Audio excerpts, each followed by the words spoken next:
Today I want to tell you about a book that I wrote, and it's actually very thin. If you need it for Christmas time, it would fit just under a model railroad curve track as a shim to keep the train from derailing.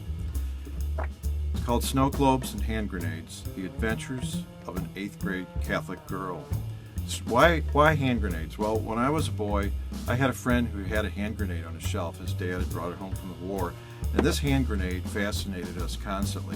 We used to look at it like starving men would look at a sirloin. We would think of all the good we could do if we could just get that hand grenade down and use it. But we know, it would be missed. Somebody'd say, what happened to the hand grenade? Well, eventually, the person who took it down in this book is Mimi Maloney. Mimi Maloney is the kind of girl that we would have loved in 8th grade. She was always in trouble. She was beautiful. She was the embodiment of the saying that girls are smarter than boys. The boys have taken a snow globe off the desk of a cruel teacher, and they put it in the outstretched hand of Mary on the church roof. And so there's a big inquisition with the police and the Archbishop's investigator who did this.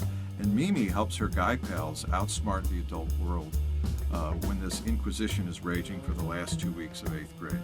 As this book comes out, I ask myself, why is a man with gray hair writing about an 8th grade girl who's always in trouble and her guy friends? And I just think it's there's something mysterious about that last 2 weeks of 8th grade where your whole childhood was ending and you were about to shift into being a mini adult.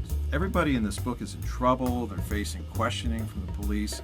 And I think, that's what happened to me. I was always going into the principal's office, and even for years at KMOX, when I would get called into the news director's office, I would get nervous. I would think that I was going in to see Sister Ann, and she was going to reprimand me. So I just mentioned that, if your child is a troubled child at school and is always in trouble just for the thrill of being in trouble, maybe he has a future as a novelist. With a whole nother story, I'm Killeen.